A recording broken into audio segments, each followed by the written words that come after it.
अभी तक हम लोग के 3 चैप्टर खत्म हो गए। मैं कौन कौन से? नंबर सिस्टम, पॉलिनोमियल और कोऑर्डिनेट ज्योमेट्री। आज हम क्या पढ़ेंगे? Linear equation in two variable. अब सबसे पहले जानो कि लीनियर पहले जानो तो इक्वेशन क्या होता है। मेरे को लीनियर भी है, इक्वेशन भी है और टू वेरिएबल भी है। तो सबसे पहले जानेंगे कि ये इक्वेशन किस चीज का नाम है ना। सबसे पहले क्या जानेंगे हम?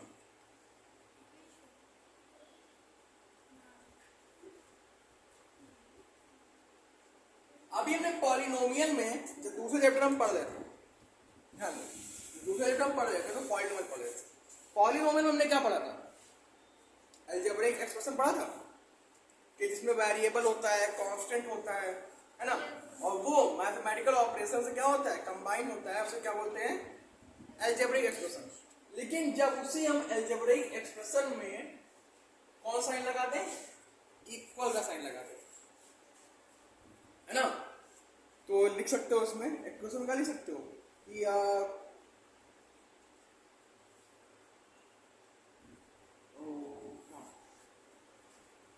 an algebraic equation, an algebraic expression with equal to sign,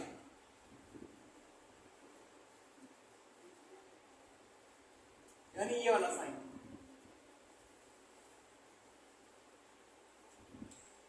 is called equation.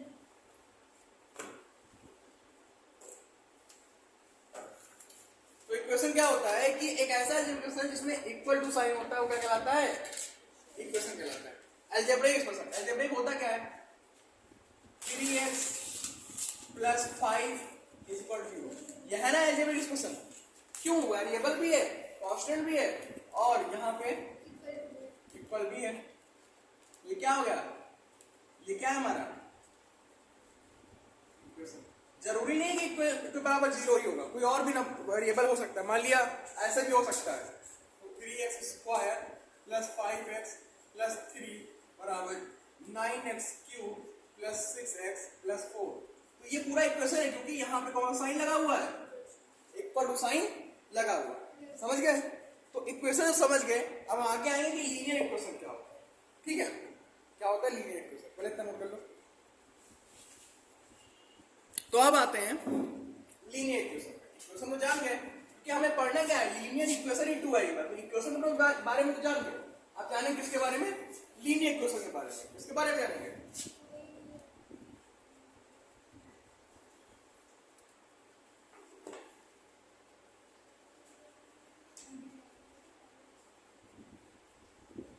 तो लीनियर इक्वेशन क्या होती है?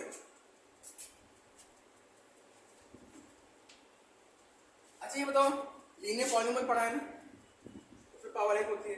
तो एक ऐसा लीनियर पॉलिनोमियल जिसके में कौन साइन लगा हो? इक्वल साइन लगा हो, वो क्या हो गया? लीनियर इक्वेशन हो गया। A linear polynomial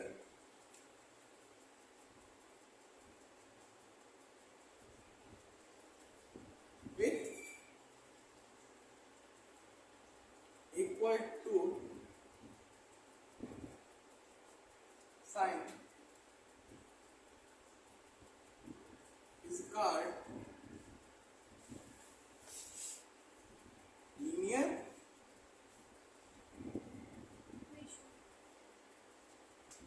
समझ गए? देखो एग्जांपल देख लो, ये हमारा क्या है? एक लीनियर पॉलिनोमियल है। क्यों? क्योंकि लीनियर पॉलिनोमियल क्या होती है कंडीशन कि उसकी सबसे बड़ी पावर क्या होती है? 1। अब यहाँ पे हमने इक्वल टू साइन लगा के लिख दिया, तो ये हमारा क्या हो गया? लीनियर इक्वेशन हो गया। क्लियर? ये हमारा क्या हो गया? लीनियर इक्वेशन हो गया। ये क्या हो गया हमारा? लीनियर इक्वेशन हो गया। समझ में आ गया? तो कर लो इसको।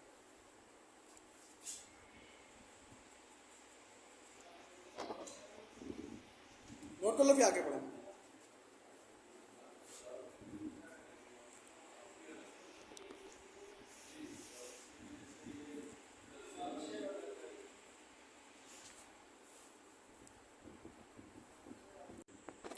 अब हम आगे आते हैं। देखो हमने पढ़ा इक्वेशन क्या होता है, लीनियर इक्वेशन क्या होता है ना। अभी जो हमने इक्वेशन पढ़ा था ये वाला 5x + 7 = 8, ये तो था तो लीनियर, लेकिन इसमें एक ही वेरिएबल है ना। हाँ तो एक ही वेरिएबल, लेकिन अब हमें पढ़ना क्या है,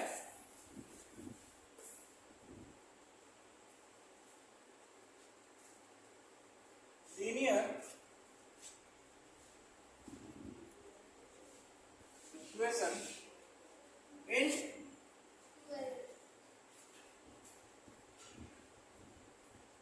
टू वेरिएबल, दो वेरिएबल में लीनियर इक्वेशन पढ़े, ठीक है। तो कुछ नहीं, लिख लेते डायरेक्टली कैसा होता है, उसका स्टैंडर्ड फॉर्म समझ लेते हैं बस। तो स्टैंडर्ड फॉर्म क्या होता है जान लो, पता तो वही लीनियर इक्वेशन क्या होता है। तो टू वेरिएबल में क्या होगा, ax + by + c = 0, ये होता है स्टैंडर्ड फॉर्म। देखो यहाँ पे एक वेरिएबल ये, दूसरा वेरिएबल ये हमारा फर्स्ट वेरिएबल, ये हमारा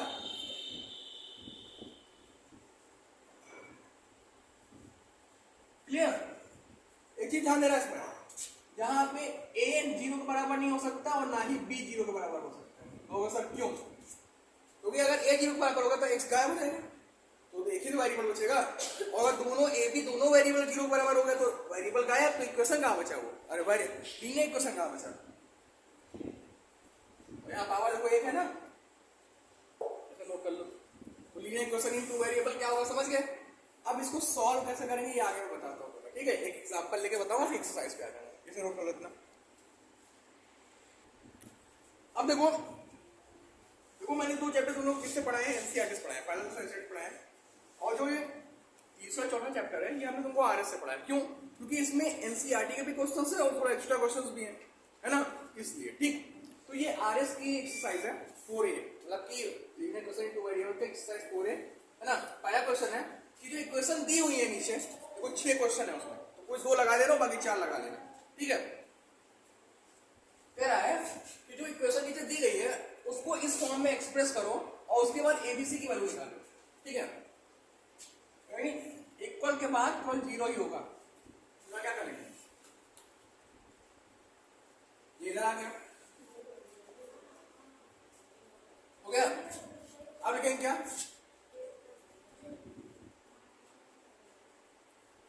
on comparing from ax + by + c = a बराबर b बराबर x नहीं बेटा, हमें a b c को निकालना, तो x छोड़ देंगे, b बराबर 5, c बराबर क्लियर। यहां पे उसे करेंगे,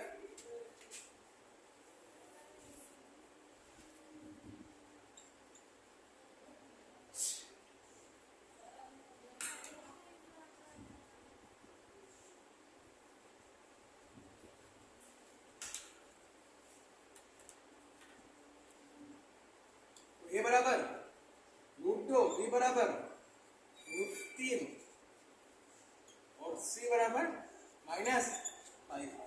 समझ गए, कुछ ऐसा ही लगेगा। अब क्वेश्चन नंबर 2 भी सेम ही है, तो लगाते हैं पहले ये 1 लगा लेते हैं, अब 2 पे आते हैं, इसके बाद इतना नोट कर लो। बाकी जो 4 बचे क्वेश्चन इसके पार्ट 4 पार्ट हैं वो तुम लोग लगा लेना, ठीक है। अब वो क्वेश्चन नंबर 2 पे आते हैं, 1 हो गया, 1 का 2 बता दिया, क्वेश्चन सेम ऐसा ही है, ऐसे ही लिखा हुआ। अब वहां पे निकालना है हमें, यहाँ भी 6 क्वेश्चन है, कोई 2 बता देता हूँ, ठीक है। जैसे क्वेश्चन नंबर 2 देख लो,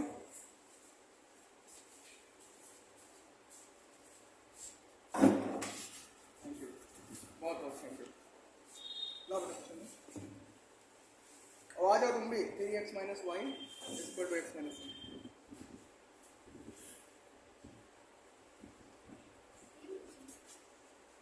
दूसरा है ये, सॉल्व करेंगे पहले इसको, क्योंकि हमें इस सब 0 रखना है, तो बाकी सब इधर भेज दो।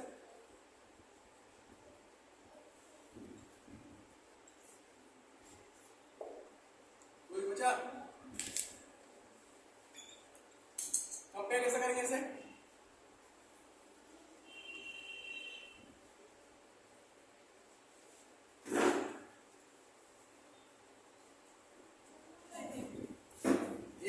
वैल्यू, डी की वैल्यू, सी की वैल्यू। क्लियर? तो ये क्वेश्चन ये हो गया, और एक क्वेश्चन है 6 वाला, देख लेना पहले, इससे नोट कर लो फिर आगे बताता हूँ। अब आता है क्वेश्चन नंबर जो फर्स्ट, अभी सेकंड का मैंने एक पार्ट बता दिया ना, अब उसमें क्या है 6 पार्ट देख लो, उससे थोड़ा सा टफ है, थोड़ा सा।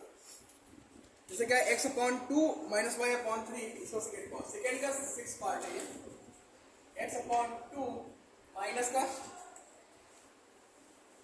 y upon 3 is equal to 1 upon 6 plus y. सारी वेरिएबल एक तरफ कर लो, सब कुछ एक तरफ, वेरिएबल कांस्टेंट सब।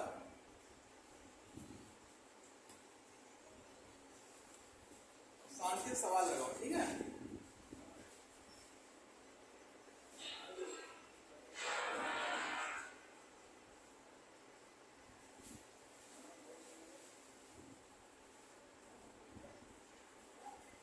माइनस माइनस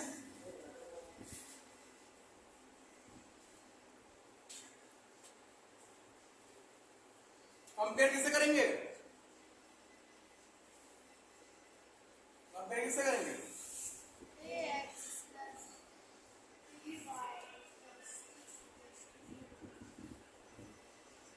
ए बराबर कितना आ जाएगा? 1/2। बी बराबर -4/3। सी बराबर -1/।